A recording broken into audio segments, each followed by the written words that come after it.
자, 이번 시간에는 인공지능 지식재산권을 설명드릴 건데요. 인공지능 지식재산권은 AI로 학습된 데이터가 새로운 영역으로 만들어낼 수도 있어요. 지식재산권을. 즉, 창작물을 만들어낼 수 있다는 거죠. 무용, 노래, 시, 소설 만들어낼 수 있어요. 자, 이거 누구 소유일까요? 전 시간에 잠깐 언급을 드렸는데 누구 소유일까요? 만든 사람? 아니면 AI? 아니면 프로그래머? 아니면 그 로봇을 갖고 있는 소유자? 아니면 명령을 내린 사람? 잘 모르겠어요. 어쨌든 이 침해 사례들이라든지 어떤 미래, 이 지식재산권의 미래, 이해상충 문제를 좀 한번 보도록 하죠. 자, 지식재산권은 기본적으로 지식재산기본법이라는 것들이 있고요. 이 안에 보면 산업재산권이라든지 저작권, 그다음에 신지식재산권들 다양한 법률들이 이렇게 무형의 권리를 보호하기 위해서 이렇게 물려 있어요. 결국에는 우리도 인공지능 학습 데이터를 만들면서 지식재산권을 침해해서는 안 된다는 거죠. 저작권하고 유사할 수도 있겠네요. 특허라든지 소프트웨어 이미지를 가져다 쓴다든지, 남들이 모델을 만들었는데 훔쳐서 갖다 쓴다든지, 소스 코드를 남들 거 가져다가 우리 거로 탈바꿈시킨다든지, 아주 나쁜 행위죠. 범죄 행위입니다. 범죄 행위. 기술 유출하고 똑같은 거예요. 중소기업 같은 경우는 이런 기술 유출 한번 되면 그냥 도산이거든요. 그러니까 서로 기술을 보호해 줄 수 있는, 그러기 위해서는 얘 머리가, 양심이 돈에 팔려가서는 안 되는데, 돈이 문제야, 항상. 그죠? 자, 지식재산권 권한 문제가 있는데요. 인공지능과 지식재산권의 가장 큰 문제는 AI를 발명자로 적을 수도 있고, 혹은 발명자가 돼버리면 어떻게 할까? 이런 문제가 있는 겁니다, 판례에. 실질적으로 지금 다부스라고 하는 판례, 그러니까 그 인공지능 소프트웨어 이름인데, 이런 사례가 있고요. 또 중국에서는 또 다른 형태의 또 판례가 있습니다. 한번 읽어보시면 아시겠지만, 야, 이거 인공지능이 여기까지 왔단 말이야? 맞습니다. 새로운 걸 만들어내는 기술까지 와버렸어요. 대단하죠? 또 새로운 권한 문제 한번 잠깐 보시죠. 로봇이 피아노를 칩니다. 이 곡 말고 800여 곡이나 더 칠 수 있습니다. 사람이 입력한 정보대로만 건반을 누르기 때문에 정확하지만 감성이 느껴지진 않습니다. 국내에선 처음 소개된 로봇과 인간의 피아노 연주. 그야말로 기계적인 로봇의 도전이었지만 음악은 곧 감성으로만 생각돼 온 전통적 시각에 돌을 던진 일종의 사건이었습니다. 사람이 아닌 국내 한 대학에서 개발한 인공지능입니다. 입력된 자료들의 음악적 규칙을 학습한 뒤 음계를 조합해 가장 완성도가 높은 형태의 곡을 만듭니다. 네, 다 보셨죠? AI가 이제 뭘 만들어요. 나보다 피아노를 잘 치는 것 같아. 아무튼 뭘 만들었는데, 얘가 새로운 곡을 만들면, 그러면 요새 케이팝 유행이잖아요. 그죠? 얘가 새로운 곡을 만들면, 그러면 작곡비 일을 얘한테 줘야 될까요? 아니면 이 프로그램 만든 사람한테 줘야 될까요? 이게 이제 딜레마에 또 빠지는 경우가 있죠. 그죠? 자, 또 다른 영상을 한번 보시죠. 이세돌 구단과 인공지능 컴퓨터 알파고의 바둑 대결이 전 세계인의 관심을 모았었는데, 일본에서는 인공지능이 쓴 소설이 한 문학상에 출품돼 1차 예선까지 통과했습니다. 어떤 작품인지 도쿄 최선호 특파원이 취재했습니다. 일본의 한 과학 관련 문학상에 출품된 소설입니다. 요코 씨는 흐트러진 자세로 소파에 앉아 재미없는 게임으로 시간을 보내고 있다. 내게 말조차 걸지 않는다. 인간의 무관심에 지쳐 컴퓨터가 소설을 쓴다는 내용으로 제목은 컴퓨터가 소설을 쓴 날, 작가는 키마구레 인공지능 프로젝트, 즉 컴퓨터입니다. 입선은 못했지만 4단계 심사의 첫 관문을 통과했습니다. 처음부터 끝까지 인공지능이 쓴 건 아닙니다. 스토리 전개 같은 기본 구성, 핵심 단어와 문장은 사람이 입력했습니다. センテンスが一つの部品になっています。そのセンテンスをどういう順番で組み立てるかっていうことがプログラムされているという。 2년 안에 사람의 도움 없이 소설을 쓰는 게 목표입니다. 답이 존재하는 게임이 아닌 창조의 영역이라는 점에서 일본 사회도 충격을 받았습니다. これを作ったのは誰かというと、そこを考え出すとよくわからなくなる。著作権というものを認めるかどうかっていうことに関しては、おそらく違う常識で物事を考える必要が。 인공지능이 쓴 소설은 글쓰기의 기쁨을 알게 된 컴퓨터가 자신의 행복을 우선하고 인간에 대한 봉사를 그만둔다라는 문장으로 끝을 맺습니다. 도쿄에서 SBS 최선호입니다. 네, 보셨죠? 여기는 또 소설이네. 이거 점점점 미궁에 빠지고 있습니다. 여러분들도 힘들어지고 있죠. 나도 못 쓰는 소설을 인공지능이 쓴다고 나보다 똘똘해. 어떻게 보면 우리보다 더 똘똘한 영역이 있어요. 우리가 인간이 점점점 도태되는 거지 이제.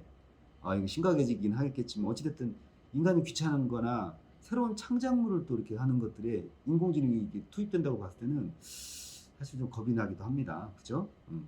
많이 겁나죠. 저도 많이 겁납니다. 근데 이 저작권을 과연 누구한테 줄 거냐? 또 인공지능이 남 걸 갖다 뺏겼어. 이 책임도 누구한테 물을 거예요? 주인? 반대인 경우잖아요. 지가 막 인터넷 뒤져가지고 이미들을 막 가져다가 썼어. 이거 개발을 하고 했더니 지가 막 갖다 소스 코드 막 가져다가 지 거인 양 개발을 해버렸어. 자, 책임이 누구한테 줄 거예요? 힘들죠, 판단하기가. 그러니까 이게 지식재산권을 인공지능도 지금 하고 있단 말이죠. 근데 사람이 안 돼! 라고 해야 되잖아요. 찌찌 애기한테 그러잖아요. 이건 나쁜 거 만들면 찌찌 안 돼 하지마. 똑같이 그렇게 제어를 해줘야죠. 안 돼.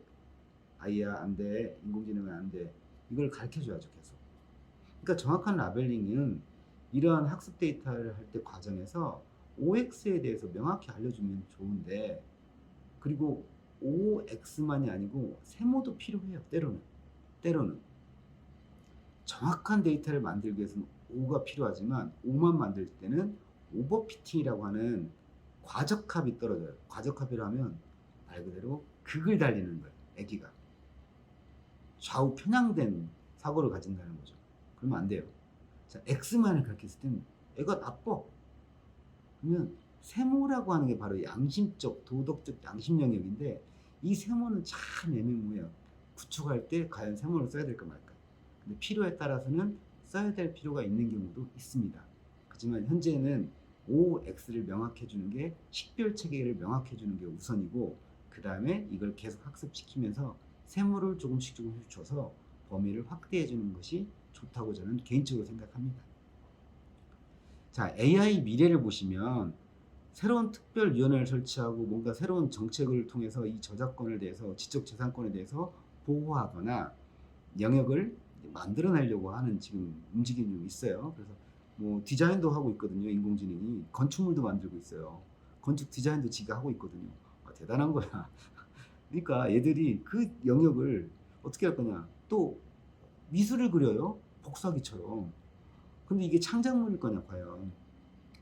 그 렘브란트 거 이렇게 똑같이 그려가지고 이게 대단했잖아요. 복제를 그림을 그린 거잖아요. 대단한 건데, 그러면 우리가 복사기는 그러면 복사기가 인공지능이 들어가 있다. 이거 그 창작물이라고 볼 수 있을까?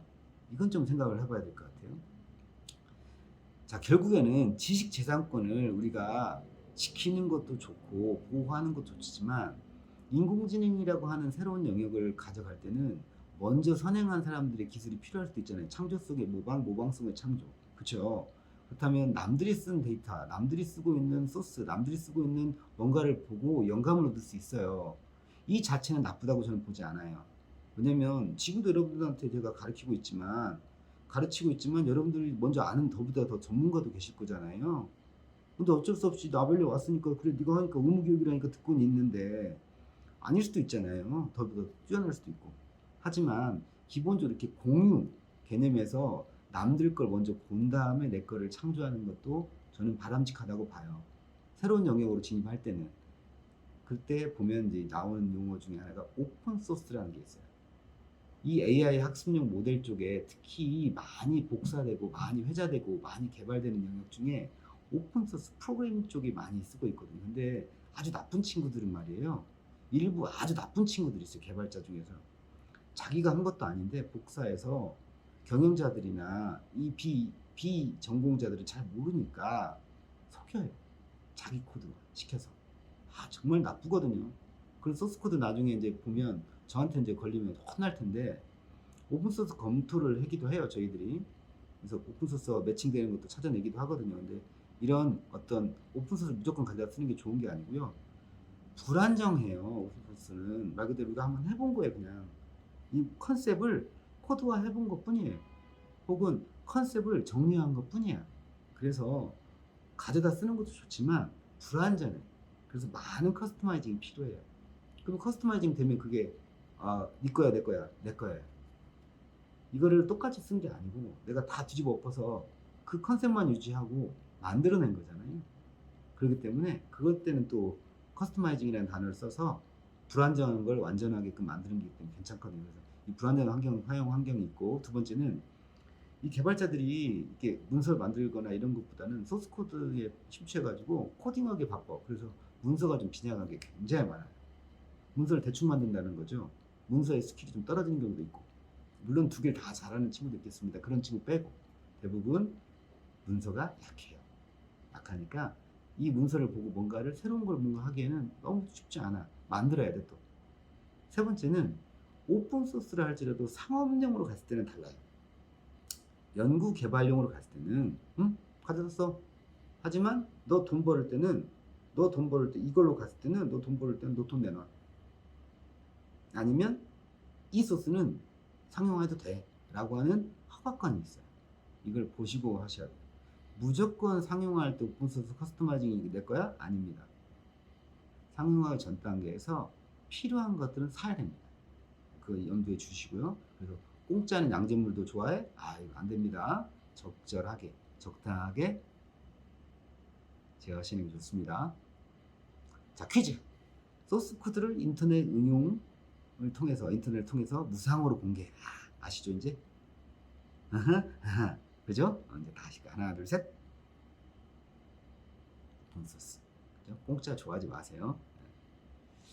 자, 학습 정의를 보면 이 개인정보부터 시작해서 지적재산권까지 쭉 연결되는 어떤 흐름을 보시면 이 개인정보라고 하는 것 자체가 초상권, 그 다음에 뭐 지적재산권, 저작권, 지금 이렇게 같이 물려 있잖아요. 안면인식과 뭐 다양한 또 어떤 법령에.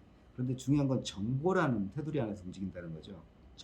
정보를 임의대로 쓰면 안 된다. 이제 아시겠죠? 허가를 받고 써야 되고, 내가 뭔가를 쓸 때는 항상 상대방의 동의를 얻어라. 사람 사는 관계하고 똑같습니다.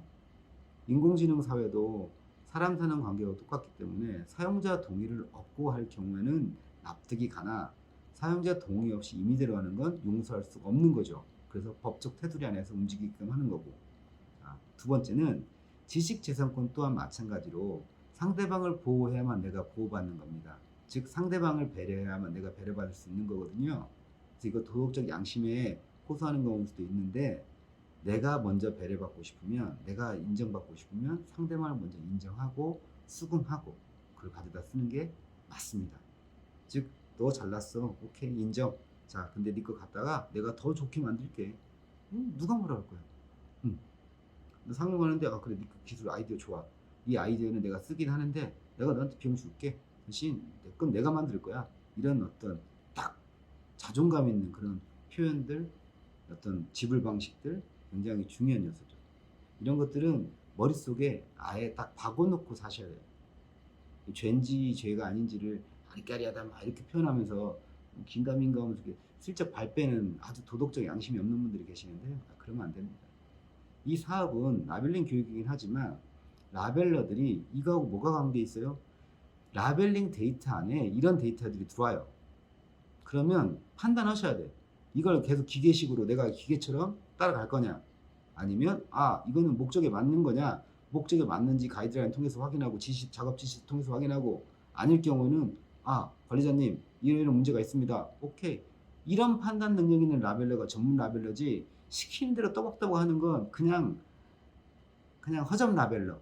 거기까지 그냥 그 돈, 그 명예, 그 직종에 멈추는 거예요. 그런데 저는 전문 라벨러가 되기 위해서는 이런 어떤 능동적인 자세가 필요하다고 저는 계속 호소를 하고 싶었거든요. 그래서 돈도 좋고 뭐 직업도 좋지만 중요한 건 도덕적 양심을 가지고 라벨러 직군을 좀 바라봤으면 하는 생각이 듭니다. 참고 자료는 앞에 대부분 출처에다 다 작성을 했지만 중요한 자료들은 다시 한번 복귀하는 식으로 따로 출처를 마련해 놨습니다. 자, 2시간 동안 쭉 이렇게 강의를 들으셨어요. 힘드시겠지만 어렵고 강의하는 저도 마찬가지로 여러분들한테 다양한 정보를 드리려고 하는데 필요한 정보들이나 잘 모르겠어. 교수님 나 이거 좀 헷갈려요. 이것도 가능하나요? 혹은 내가 라벨러가 되려고 하는데 이런 교육을 더 필요할까요? 뭐 많잖아요 질문들. 필요한 것들 있으시면 이 아래 AI 데이터 에듀 골뱅이 SIN이라고 해야 되겠네요. AI허브.kr로 메일 주시면 제가 충실하게 답변 드리도록 하겠습니다. 장시간 2시간 동안 고생하셨고요. 네. 아무튼 좋은 결과 있길 빌겠습니다. 수고하셨습니다.